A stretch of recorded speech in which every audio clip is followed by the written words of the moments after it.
Olá a todos vocês, a mais um episódio Gestão e Cultura. Sejam muito bem-vindos. Hoje eu estou aqui com uma participante super especial que vai bater um papo comigo.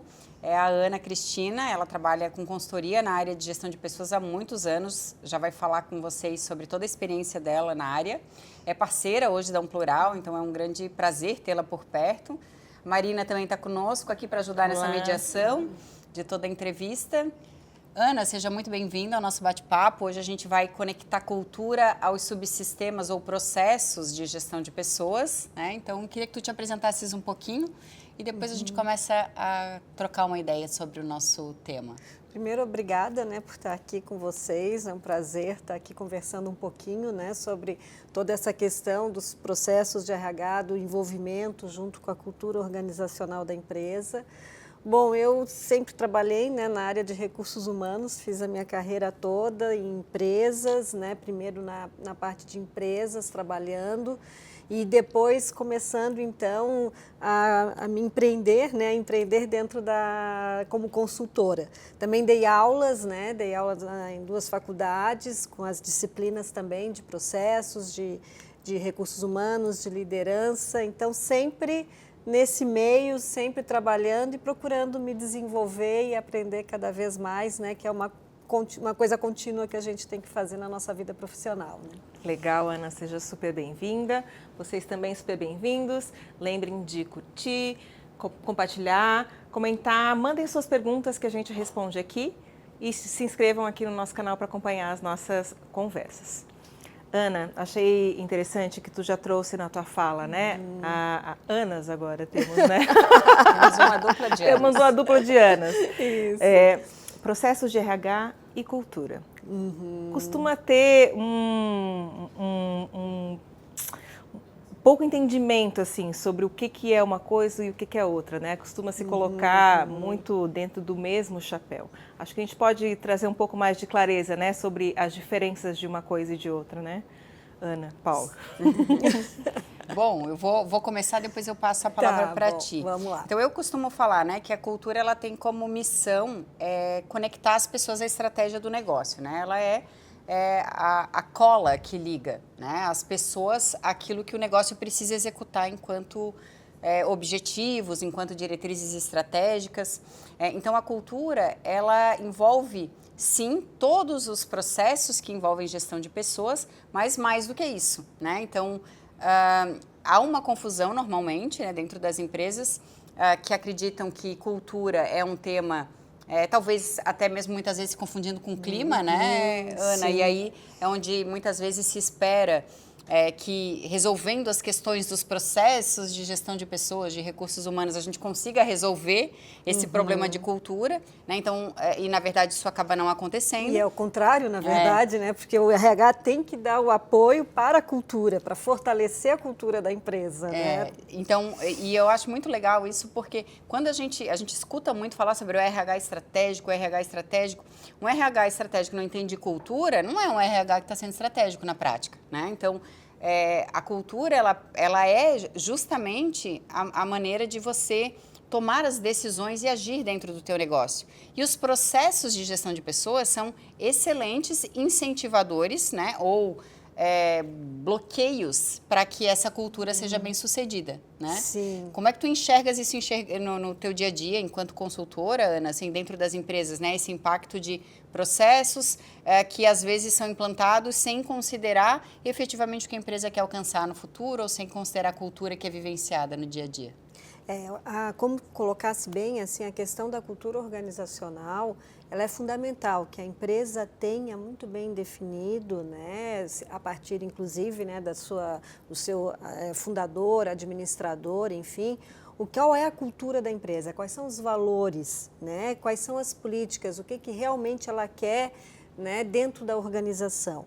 E é isso que vai servir de base para o RH entender aonde a empresa quer chegar, quais são os valores, o que a empresa quer fortalecer e poder daí fazer os processos de RH alinhados com isso. Então, seja na parte de recrutamento e seleção, contratar pessoas alinhadas com essa cultura, seja na parte de treinamento e desenvolvimento, treinar as pessoas para fortalecer isso dentro da organização, porque se as pessoas não sabem, né, qual é a cultura, o que a empresa está buscando, quais são os valores que permeiam, as pessoas vão ficar perdidas. Uhum. E o trabalho do RH é justamente fazer essa cola, né, de fazer justamente trabalhar para que realmente a cultura cada vez seja mais forte dentro da organização, realmente aconteça, e o RH dando esse apoio e suporte para que as pessoas levem isso à frente, né? Que realmente aconteça. Eu penso, Ana, que um grande sintoma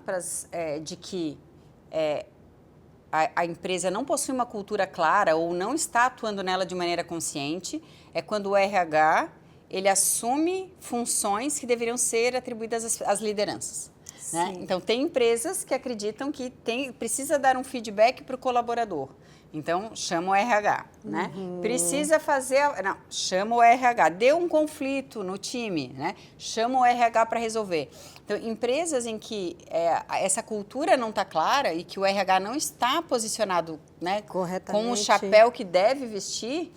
um dos grandes sintomas é esse, o RH que faz o papel da liderança, né? Sendo chamado para resolver os problemas. Então, o líder fica lá só cuidando do que é bom, então o líder dá o elogio e o RH cuida do que não funciona. Do que não funciona. Eu vejo que esse acaba sendo um dos grandes sintomas assim, para a gente identificar quando as coisas talvez não estejam indo tão bem. E outro ponto que eu vejo acontecendo e que eu quero... Né, até trocar uma experiência que vivemos enquanto parceria, né, é a importância do recrutamento e seleção, começando aqui a falar mais especificamente sobre cada um desses processos. Né? Então, quando se decide trabalhar cultura de maneira consciente, a importância da gente entender e desenvolver as pessoas que são responsáveis pelo processo de recrutamento e seleção para garantir o fit cultural, né? Para garantir o alinhamento cultural das pessoas que estão entrando, porque não adianta você desenvolver lá de dentro e parecer um balde furado, né? Que segue trazendo pessoas desconectadas com a cultura. Né? Como que você vem percebendo um movimento de mercado de olhar e cuidar com carinho desse aspecto? Isso até é uma coisa muito importante que a gente tem trabalhado junto em parceria, né? Justamente essa questão, porque muitas vezes se as empresas não têm bem certo, né, a sua cultura, não tem bem certo o que ela quer das pessoas que ela está contratando, que estão trazendo, então ela não vai conseguir chegar nos objetivos que ela almeja. Então é fundamental essa questão, né, de ter essa preocupação de trazer pessoas de acordo com o fit cultural. Primeiro, assim, a empresa tem que se conhecer, né, tem que conhecer, saber né, a sua cultura, ter uma cultura forte para trazer as pessoas que realmente vão agregar e fazer a coisa acontecer. Né? Porque senão fica uma coisa muito superficial, as pessoas entram, aí, como tu falou do balde furado, né, elas não vão conseguir, porque a cultura é uma coisa que vai além. Engole, né? Vai muito além. Ela expele, né? ou ela adapta, ou as pessoas que ainda se são adaptáveis são rapidamente adaptáveis, né? Se elas não estão alinhadas com a cultura, elas acabam se adaptando àquele modelo. Ou então, ela é naturalmente expelida, né? De tão forte que acaba sendo a cultura. E quais que podem ser estratégias, né, para identificar esse fit nesse momento, já na atração, né, e nessas primeiras conversas com os candidatos? A primeira coisa que eu entendo é ter os valores muito bem definidos. Quais são os valores da organização? O que ela quer das pessoas que vêm trabalhar dentro da organização? Né? O que ela busca nisso? Porque é o principal. O valor é uma coisa que, né, cada um tem os seus valores. E depende muito de uma empresa para outra, né? Não quer dizer que se eu não tenho aqui, não quer dizer que... Né? São questões intrínsecas de cada pessoa e de cada empresa. Então, a primeira coisa que tem que ter muito bem definido é quais são os valores que a empresa valoriza, quer ter dentro da organização, comportamentos que ela valoriza e buscar pessoas, ter muito claro isso no perfil, né, as atitudes que ela busca para a gente poder, né, já a gente falando, né, na nossa sim. parceria, buscar as pessoas de acordo com esses valores, para que realmente haja o fit cultural. Dentro do processo que a gente vem construindo, né, hoje toda a parte de, digamos assim, de seleção técnica e até comportamental, né, Ana? Já para entender o nível de maturidade, fica sob responsabilidade da Ana, da Tati, e a gente vem fazendo uma dobradinha onde fazemos uma nova entrevista, né, mas sem ser redundante, né, pedindo para que o candidato volte a se apresentar, mas olhando especificamente para os aspectos relacionados, né, aos valores, aos principais valores dele, do que ele não abre mão, né? A gente vem falando muito sobre saúde mental no trabalho, então muitas questões relacionadas a burnout, e eu tenho a minha tese, né, e que com certeza é validada por muitos aí, de que o que gera normalmente essas crises são esses desalinhamentos, né, as expectativas que não são atendidas. Então, você entra, né, como um novo candidato numa empresa e você vem com a tua bagagem de valores, com as tuas expectativas do que você quer alcançar ali dentro. E se esse negócio está num outro momento, né, de vida, de nível de maturidade ou de expectativas de futuro que não dê conta de apoiar esses teus valores e, de repente, você se vê tendo que atuar, né, de maneira até mesmo contra esses principais valores que fazem parte, né, da tua essência, isso é onde gera esse choque interno, esse conflito interno capaz, né, de até adoecer as pessoas. Então, com toda essa responsabilidade, inclusive, né, sobre o nosso papel enquanto pessoas que trabalham com desenvolvimento de negócios, de garantir que os novos colaboradores entrem dentro dessa empresa, né, com o maior nível possível de alinhamento cultural, né, e a gente deixa muito claro na entrevista que, olha, isso é para os dois lados, né, não queremos fazer nenhum movimento que possa, algumas pessoas vêm de fora, né, Claro. Ana, então assim, traz da família de Recife, do Maranhão, para trabalhar aqui, e de repente encontra uma realidade totalmente diferente daquela que esperou, né? Que estava É uma acreditando. responsabilidade muito grande, né? Da nossa parte também, Sim, né? Sim. Então, esse é um cuidado que a gente, inclusive os candidatos vêm elogiando muito, né? Então, a gente espera colher bons frutos dentro dos negócios, que isso gere um impacto, não temos dúvida de que vai gerar um impacto muito positivo dentro das empresas, mas os próprios candidatos vêm trazendo feedbacks bem positivos sobre esse modelo que a gente vem adotando. E acho que, além do recrutamento e seleção, né, temos outros processos importantíssimos, né, no que diz respeito a fortalecimento de cultura. Um deles, que eu gosto sempre de trazer, é a avaliação de desempenho, né? Algumas empresas se apoiam na avaliação de competências. Qual a importância dessas competências estarem alinhadas aos principais valores que precisam ser trabalhados nesse negócio, né? E aí, conta um pouquinho, Ana, como que vocês costumam fazer para garantir que as competências que vão ser avaliadas nesses colaboradores, que esse processo de avaliação de desempenho ajudem a empresa, né, a desenvolver essas competências essenciais que, no meu ponto de vista, nada mais são do que os valores que precisam ser trabalhados naquele momento na organização.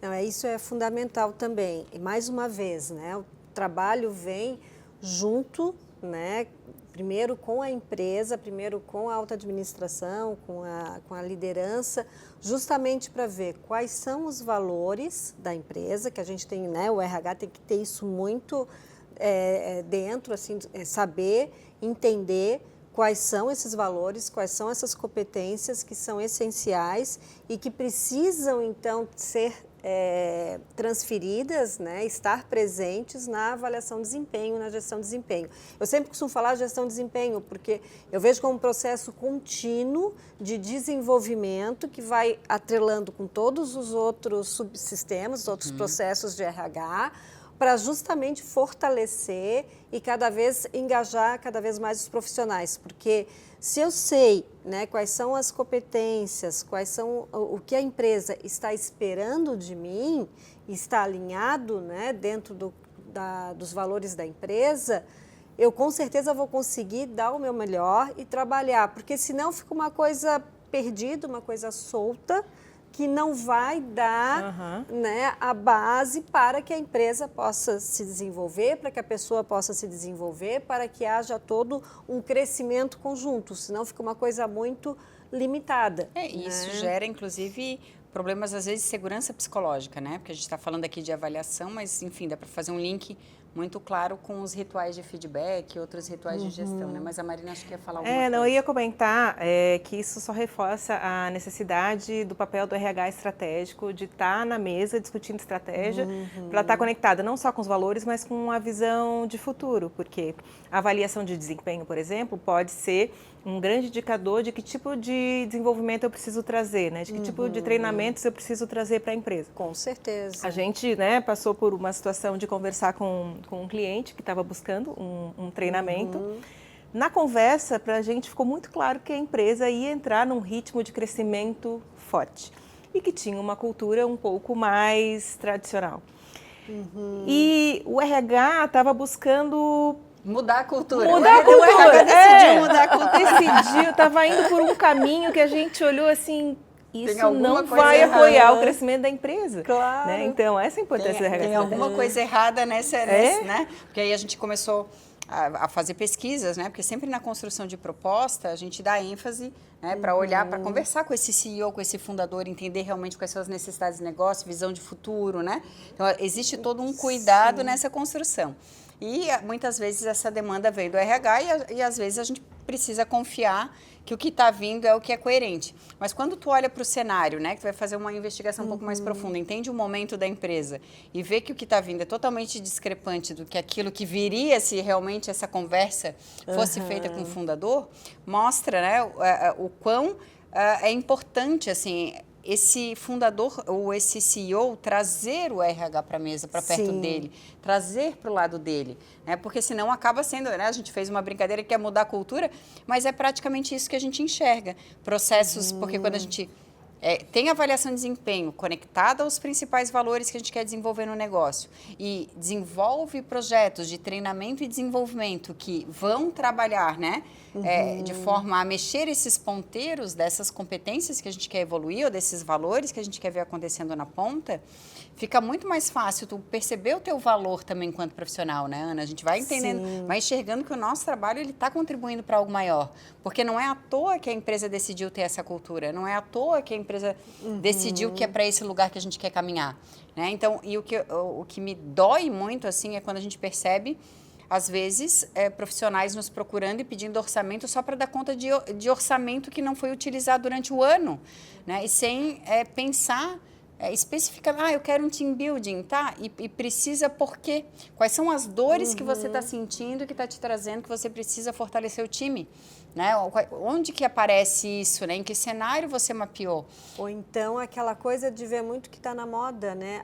Mas eu vi que estão falando muito agora de fazer tal coisa, as empresas estão fazendo isso, então eu também tenho que fazer dentro da minha empresa e não é isso, né? A gente tem que justamente avaliar e uma coisa que tu colocasse, Ana, que eu acho muito importante, o RH tem que estar do lado do CEO, tem que estar do lado, né, da gestão ali, entendendo o que está acontecendo.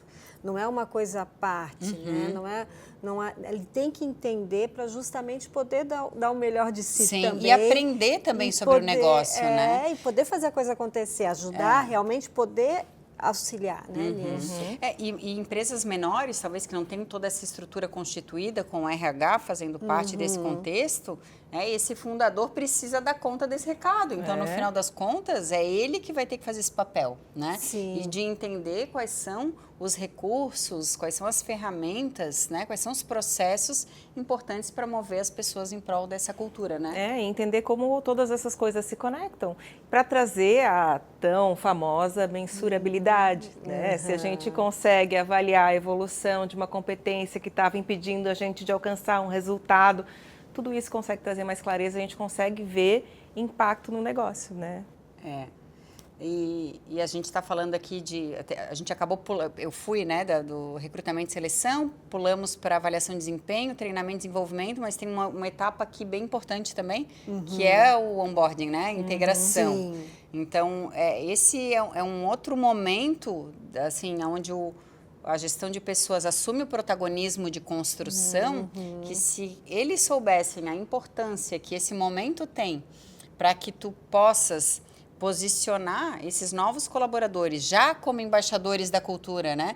E que não sejam imersos na cultura existente, se é que está num momento de evolução cultural, que não sejam submetidos, né, a de repente estar repetindo padrões que não são aqueles tolerados naquele momento, né? É extremamente importante. Então, a gente passou por uma ou duas experiências aí recentes de fazer adaptação de processos de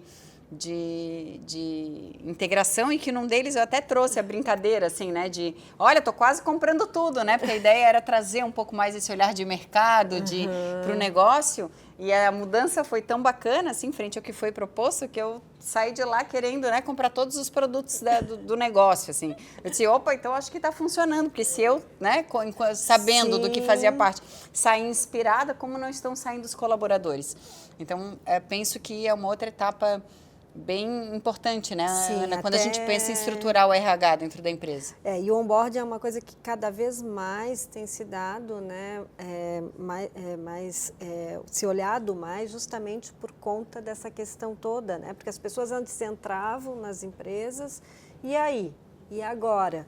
Né? Quem sou eu aqui? Quem são as pessoas? Então, o onboarding é fundamental para que as pessoas sejam apresentadas, entendam o que é a cultura da empresa, aonde elas estão inseridas dentro disso, para que elas possam realmente se sentir que estão ali participando e colaborando para um objetivo maior, né? Que isso é muito importante.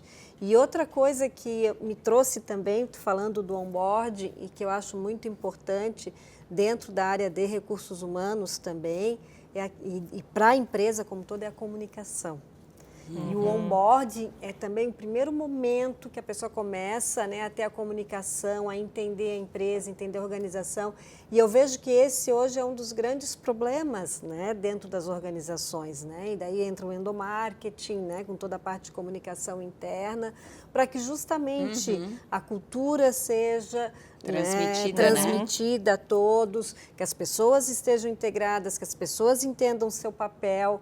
Então, isso também casa junto com tudo isso que a gente está falando dentro dos processos de recursos humanos. Aqui a gente puxou gancho já para outros 2 episódios. Até quem tiver interesse, né, pode seguir procurando, que a gente tem um episódio que fala sobre sucessão e que traz muito sobre a importância da história da empresa, né, e da história desse fundador como um dos fatores que buscam esse orgulho de pertencer, né? E trazer pessoas que venham já com esse orgulho de pertencer na veia é muito importante para qualquer empresa. E tem também um outro episódio que a gente já gravou falando sobre comunicação, endomarketing, enfim, então fica aqui a sugestão se são temas de interesse para que vocês possam seguir com a gente aqui e deixem os comentários e perguntas, né, que possam estar surgindo do nosso bate-papo.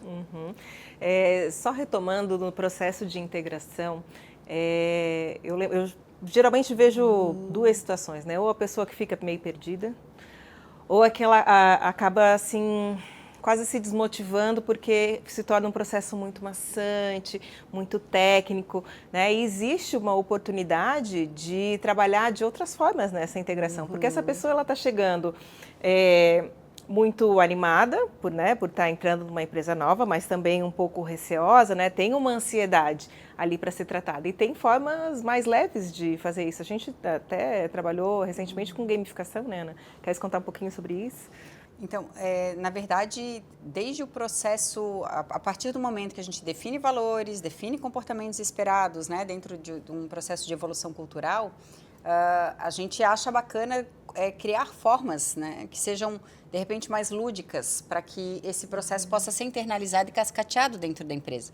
E uma das estratégias que a gente usou foi criar um jogo, né, o jogo de valores, com cases reais, né, com situações que acontecem no dia a dia daquela empresa. Então, a gente realmente mergulha profundo para entender como o negócio funciona, traz os cases que realmente acontecem na prática, para que e entrega para as pessoas, né, junto do código de cultura, para que eles possam decidir como atuar em cima disso, né, que decisões você tomaria nessa situação com o nosso código em mãos. Então, e com base nisso, a gente transformou isso num jogo, né, e aí tinha o orgulho de pertencer, tinha o campeão ganha troféu, enfim, a gente faz uma brincadeira, é lúdico, é em formato de brincadeira, mas traz, né, informações traz balizamento, traz nivelamento, né, do que é realmente esse processo de evolução cultural que você está fazendo. Sempre, eu acho que essa parte lúdica também, as pessoas absorvem melhor, né? Fica uma coisa mais tranquila, como tu falou, mais leve, mas ao mesmo tempo a pessoa fica atenta, ela participa mais, ela consegue dar a sua, né, também colaboração. De uma maneira mais fluida. Mas isso, a coisa acontece de uma forma muito mais natural e isso é muito bom, né? Para coisa realmente, para que a cultura realmente possa ser internalizada, entendida e o grupo como um todo, né, tenha o mesmo entendimento. Um outro ponto que eu acho bem bacana a gente trocar aqui, e quando a gente fala sobre cultura, a gente não pode deixar passar, que são os rituais. Os rituais de gestão, os rituais de cultura, assim, são extremamente importantes para a gente fortalecer as nossas ideias, fortalecer aquilo que a gente quer ver reverberando no dia a dia, né? Fortalecer o que eu quero ver desenvolvendo no meu time quando eu sou um líder, né? Então, e hoje muitos líderes ainda fogem de movimentos simples, que é um feedback, por exemplo. Sim, né? tem os líderes, até uma coisa que eu brinco, né? Nas empresas, já comentei várias vezes, é que todo mundo quer feedback, mas ninguém quer dar feedback. É muito realidade. E hoje, e ainda, é muito interessante, né? Porque quando tu mergulha para entender o que está por trás disso, né? Não adianta você vir com 1000 técnicas, né? E aliás, tem muitas técnicas que eu acho que acabam se transformando numa comunicação estratégica e vai totalmente contra um dos valores que a gente preza aqui na Plural, que é confiança, né? Que é tu lidar com adultos, tu criar um ambiente onde tu possas lidar com adultos e falar o que precisa ser dito, obviamente, né, de uma maneira sucinta, específica e generosa, né? A gente não precisa ser grosseiro para dizer o que precisa ser dito, porém ter esses momentos porque isso fortalece, isso desenvolve, isso conecta, sejam as questões positivas ou as de evolução. E a gente ainda percebe muita dificuldade, né?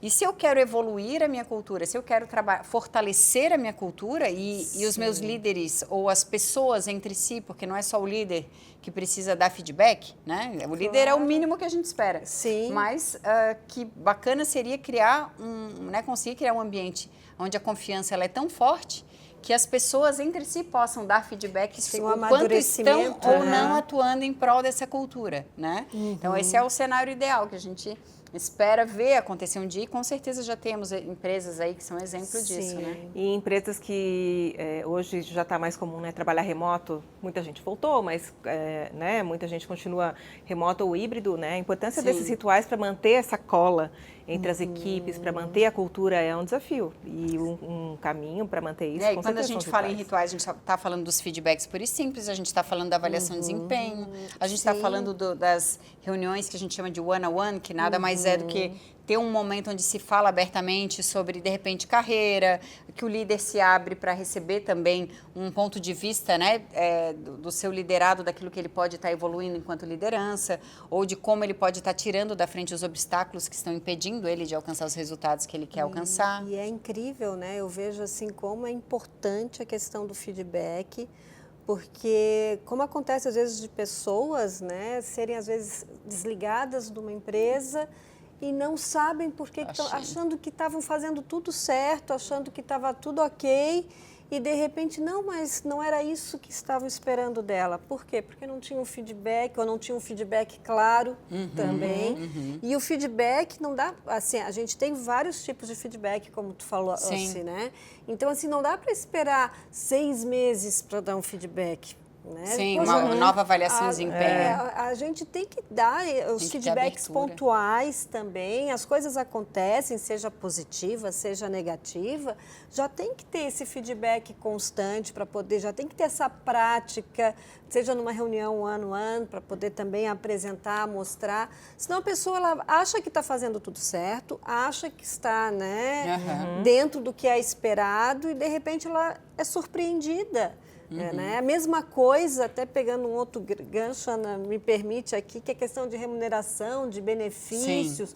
Tudo isso tem que ser pensado justamente para ter o comportamento desejado. Sim, Porque senão a gente começa a fazer, daqui a pouco a gente começa a remunerar certas coisas, mas não é o que a gente gostaria de comportamento, né? Toda ação gera uma reação, né? Sim. Então, é importante isso, né? Então, os processos do RH como um todo, eles têm que estar muito alinhados e têm que estar muito claros para as pessoas saberem. Então, é um feedback, é uma remuneração, é um benefício, tudo isso tem que estar dentro do que a gente está buscando, quais são, o que a gente deseja, né? Então, tem que estar muito alinhado. E para que tudo isso se torne possível, né, é imprescindível que cada liderança seja um embaixador da cultura, né? E que busque o seu processo de autodesenvolvimento para que tenha condições de criar essa relação de confiança com o seu time, para poder estabelecer comunicação aberta, para poder se vulnerabilizar quando for o caso, para poder fazer construções que levem o time a alcançar novos patamares, né? Muito do que a gente vem trabalhando, né, e a gente traz como quase que um slogan nosso aqui enquanto negócio, que é relações de confiança geram resultado. Então, se você olha para a tua empresa e realmente quer resultado sustentável, resultado de longo prazo, quer construir algo muito maior do que uma simples lojinha, né, para que vende um produto, então invista no seu processo de se autodesenvolver, invista no desenvolvimento das lideranças que fazem parte do teu negócio, para que essas lideranças sejam um estímulo de desenvolvimento para o time que faz parte, né? A partir desse contexto, a gente consegue criar, né, um ambiente onde a confiança prepondera e aí é menos choro, é menos problemas de inseguranças psicológicas, é menos burnout, enfim, é uma série de outros fatores que sem dúvida nenhuma a gente acaba tendo, né, de ganhos com uma simples decisão, né, de trazer a confiança para o jogo. Bom, então falamos aqui sobre os processos de atração, de recrutamento e seleção, falamos sobre os processos de integração, onboarding, falamos sobre avaliação de desempenho e a importância, né, dessa avaliação ela estar conectada com aquilo que a empresa quer construir no futuro.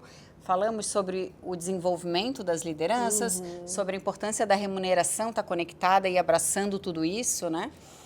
E mais do que nunca, aqui ressaltando a importância de que os empresários, diretores levem a sério gestão e cultura, né? Que tenham essa clareza da importância de ter estruturas que norteiem o seu negócio, que tenha clareza, que traga clareza de comunicação sobre os principais valores a serem adotados no dia a dia do negócio. Porque a partir daí a gente consegue ter, né, ambientes que geram resultado, ambientes mais saudáveis, ambientes que inspiram, né, e mais do que isso, né, você enquanto CEO, enquanto liderança, enquanto fundador, deixa a tua marca no mundo, né, deixa o teu legado, né, consegue construir algo que vai fazer sentido, né, para os demais que estão vindo, quem sabe servir de inspiração aí para outras pessoas. Com certeza, e isso é fundamental, né? Os líderes entenderem o seu papel, não somente achar que é o RH que tem que fazer, mas não. Os líderes entenderem que eles são peça fundamental para que tudo isso aconteça, se movimente e gere os resultados que eles tanto almejam, né? E buscam, né? É isso, é muito bom. Ana, muitíssimo obrigada pela tua participação aqui, né? Foi muito bacana bater esse papo, então é um tema que eu sou apaixonada, né? Tu também és, e faz parte do nosso dia a dia, então foi maravilhoso trocar contigo, espero que a gente tenha muitas oportunidades de parceria aí para estar trabalhando, né, cultura e gestão de pessoas. Lembrando a quem está assistindo, né, não esquecer de curtir, de compartilhar, de deixar as perguntas, a gente vai adorar estar respondendo e criando, de repente, novos vídeos, novos talks, com base nas perguntas que surgirem de vocês. Então, compartilhem, é o que a gente trouxe aqui. Marina, obrigada mais uma vez pelas trocas que fizemos e vemos vocês no próximo episódio. Obrigada também.